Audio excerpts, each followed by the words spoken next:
I have been on 10 wilderness expeditions. I think wilderness is probably one of the most important experiences that I had at Cranbrook. Especially when you're a sophomore, you learn a lot about teamwork and team building. I've done the trip 23 times, so yeah, I've got lots of stories. I would say that trip made me prove to myself that I can do anything I set my mind to. This was definitely our first experience camping, and it was kind of baptism by fire. I think wilderness is really important because it's the first time that I got to test my own limits and really be challenged.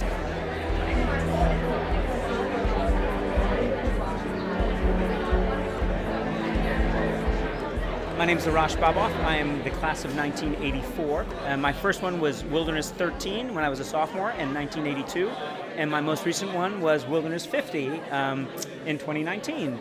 I think wilderness is probably one of the most important experiences that I had at Cranbrook in terms of experiential learning and a chance as an alum also to connect with our juniors, seniors, and sophomores. I hope that I'm around to see Wilderness 80 or 100. Long live wilderness. I think it's a great opportunity to learn in an environment outside of the classroom, and I'll be back for more. So yeah, I've got lots of stories. One most notably, I guess in 1993 there was a big snowstorm. The North Carolina National Guard gave me a free trip out of the park. So that was an eventful year. And we're here at this reunion now. I'm trying to connect with all the people that I have dealt with, which is pretty cool. I think I did four of them, but I was in the snowstorm too. And my memory is not knowing where this guy was for 48 hours. And I found out he was eating pizza. So what can you say? But good memories. It's good to see everybody here. I mean, it's just so much different than it. I think we all have really fond memories of wilderness and what it did for us as people, I'm just very grateful to have had that experience. I think extremely important is the independence that it forces you to learn very early on. Whether you were hiking just with the students and the leaders were up ahead of you, or when you were doing your solo, that was an extremely formative time, at least for me, and something that I'm very glad that the kids of today are still doing. I think that more than ever, we need people to have sort of that sense of independence. It's gotten harder maybe to get, and wilderness offers that, and I think that's amazing. Went on the wilderness trip as a sophomore, and then went back 2 different times as a leader in 1991 and 92. My father and my brother both went on the trips many times. It was a very important part of our March vacations, and we learned a lot about being on our own and surviving in the wilderness. So it was a real important part of our school here at Cranbrook. And it was kind of baptism by fire, but that ended up, I think, being a good thing in the end. For me, it sparked a love of camping that I didn't know that I had because I hadn't really had an opportunity to do it. So thank you, Cranbrook, for the opportunity. It's amazing that it's been going 50 years, and I'm incredibly grateful. So thanks. I was in wilderness in 2007, 8, and 9 as a participant, at base camp as a leader, and as a trip leader. I also made great friends, and seeing them now at my 10-year high school reunion, there's a really special bond that has just never gone away since we were in the woods together. So I'm really glad to be here and celebrate the 50th anniversary of the program. Just graduated from Kingswood.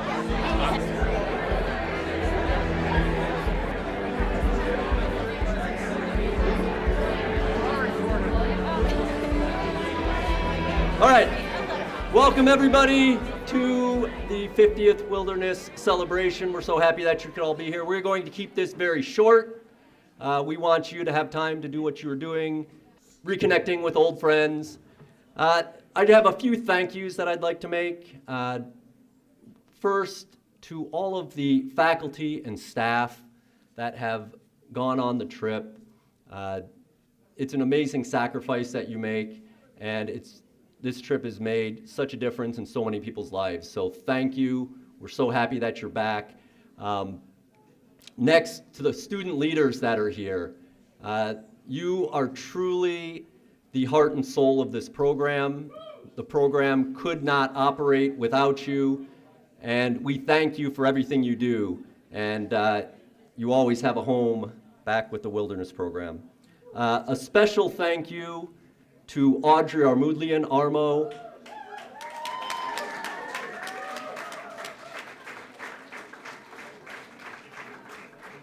Armo and I just finished our 3rd year running the program, and it is a lot of work, but having her do most of it makes my life easier.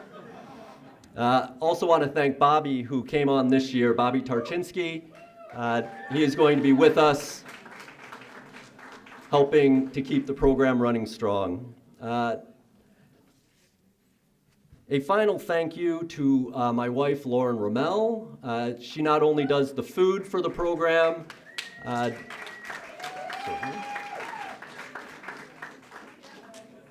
but it's a huge sacrifice that not only those who go on the trip, but the families that are left at home for 18 days and taking care of kids and so forth. So thank you very much.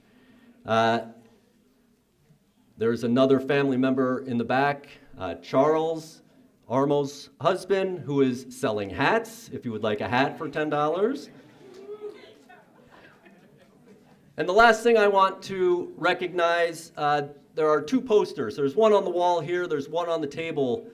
We went through and put down all of the years of service for the staff and faculty. It was a really fun project, and we put it all together so you can take a look.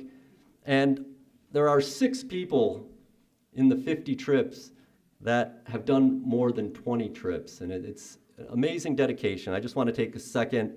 Chad O'Coolidge with 23 trips.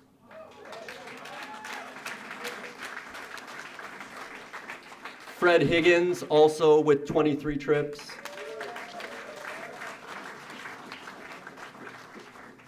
Jim Meehan with 30 trips. And of course, Jim put so many hours in helping with routes. The trip really wouldn't be able to function without him. We still use his routes today. Greg Miller, 34 trips.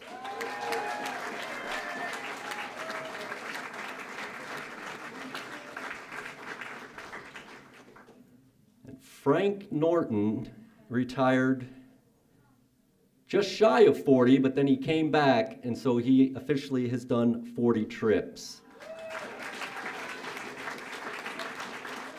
Now, Frank is not here today. He is still grading AP exams, but he will be here tomorrow out on the quad at 11 a.m.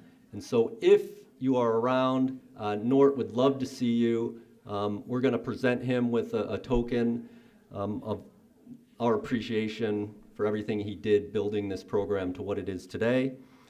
He did record a little message for you all, so hopefully the sound is good.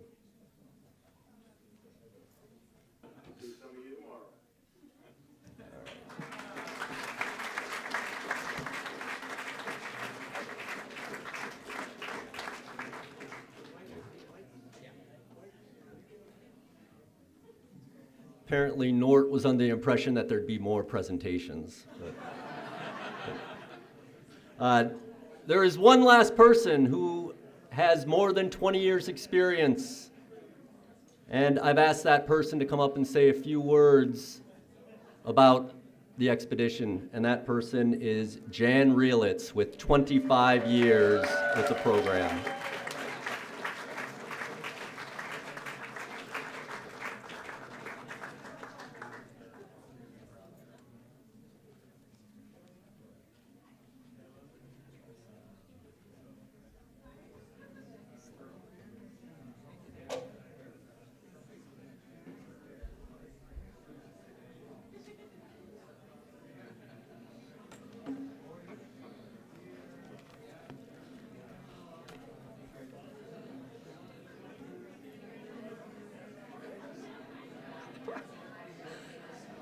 Hello, everyone.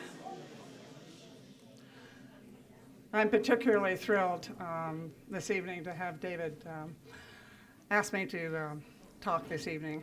And then he asked me to talk about my 25 years doing wilderness in a 5-minute period of time. So I put together a pretty short little thing. Welcome to this very, very fun occasion. It is absolutely delightful and wonderful to see so many of you that I remember from all the years of us being together, faculty, staff, students. It's just a remarkable thing to think that we pulled off 50 years of this. It was just totally amazing. And Charlie Shaw, who I'm seeing right there, actually made it through the year of '93 without killing himself or anybody else. That's right, Alyssa was looking out for you. So, my second year as faculty at Kingswood, I asked to go on wilderness, and that was 1983. Joe Merluzzi was the assistant head, totally baffled by the fact that I wanted to do wilderness. What? I thought that was only for boys. And I said, no. And nor was amenable to an absolute rookie joining the program. Hell, I knew nothing about what I was doing. I had had a health scare earlier in my life, and from that I determined to do something different every year. That year, on staff prep, I asked Scrib Jelliff how to thaw out my tennis shoes. That was different. In order to get my feet in them to cross the stream, because the path was on the other side of the stream, my mentor, Scrib Jelliff, suggested I put them in the stream. Yes, the water was warmer than the air. First year, what the heck? I had the greatest co-leader ever, Chris Hull, who is here tonight. Right there. He absolutely is the reason that I managed to survive my very first year on wilderness. He saved my ass many a time on that expedition. The second year, I said to myself, I guess probably I could do this. Brian Walsh was my co-leader that year, another absolutely remarkable young man. The third year, I was hooked, and Ned Parker was my co-leader that year. So I figured it was kind of like teaching, if you do it for 3 years, it's going to be okay. The fourth year is going to be a piece of cake. Every year after that, I upgraded my gear. We all remember doing that, huh, Jim? I remember being so happy to trade in my small enough flashlight to fit in my mouth to do things I needed to do with the light and trade it in for a headlamp. That was awesome, absolutely awesome. 2009 was my last year, and then I retired. 2009. 1983, 2009. You can put the math together for me on that. A lot of things have changed over the years for WE, but several things have remained absolutely the same. The value of the program. We all know about the value of this program and how much it has meant to everyone in this room. The support of the school.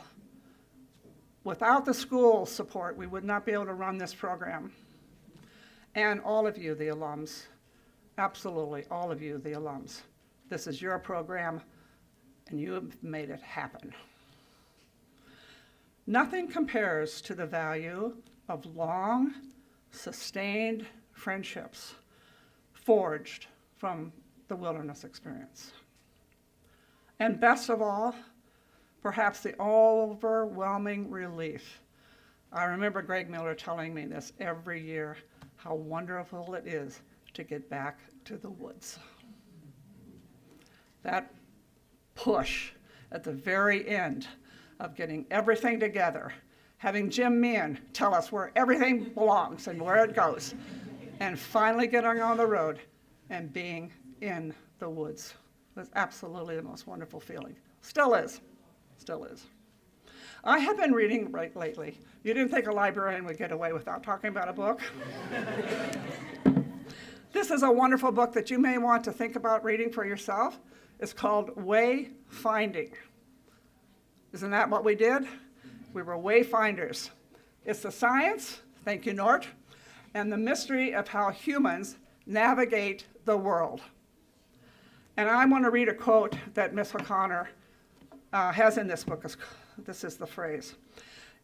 It's a quote from her book that I think encapsulates the essence of wilderness. The relationships between a traveler and a hiker and the environment are constituted in part by personal and local significance, and also by the ideas of rootedness and fixed attachment. Bob's Bald, Nichols Cove, Abrams Creek, Snowbird, Cades Cove, Eagle Creek, Ballbuster, Big Fat Gap, Fontana Dam, Klingman's Dome, the Appalachian Trail, Hangover Lead, Rattler Forge, my home away from home for way wonderful years, Smokemont, where I was when the storm of the century hit, Onakalalufty River, the Onakalalufty Ranger Station, where the last helicopter came and brought our last crew out from that storm. Fayron, you remember that. Elkmont, Greenbrier, Swan Mountain Cabin, Slick Rock Creek, Dragon's Tail, Deals Gap, Joyce Keller. All of these places, and so many more, have all rootedness and fixed attachment. You, all of you, and I could go back to each of these places and be lost in the wonder. Thank you very much.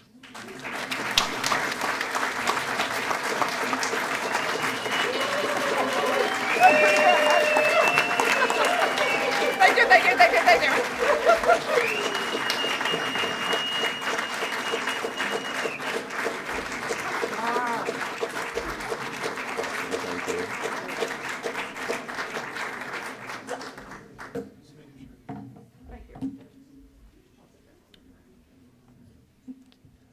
Before I bring up Griffin Howell to say a few words, the stickers and coasters that are on all the tables, you're welcome to grab those and take them with you. There are more back where they're selling the hats with Charles. So yeah, those of you, the articles, we would like to keep those. So please don't walk off with Tom. Don't.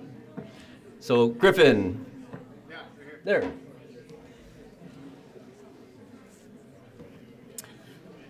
Hi, everybody. My name is Griffin Howell. I graduated in 2007. I went on Wilderness in 2005.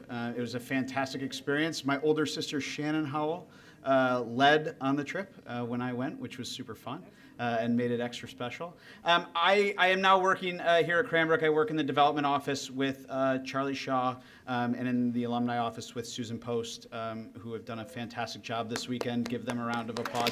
And Maddie Sanders, sorry.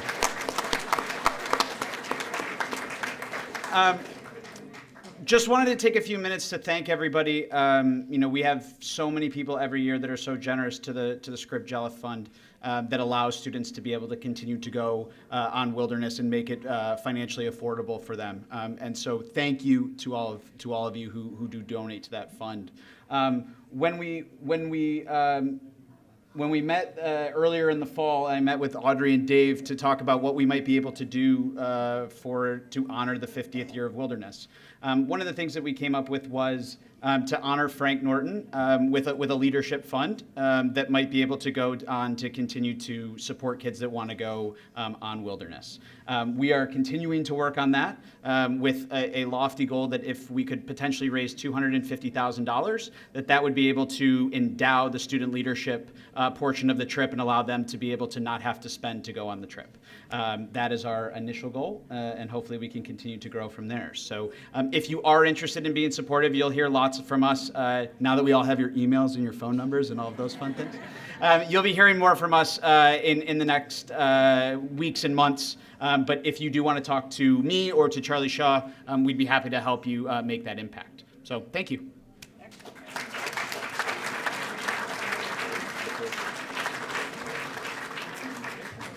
So enjoy the rest of the evening. Please get around and see the articles. We're going to have slideshows running up here on the back screen. There's some footage from the first expedition as well as some other video footage. So enjoy. Thank you all so much for coming.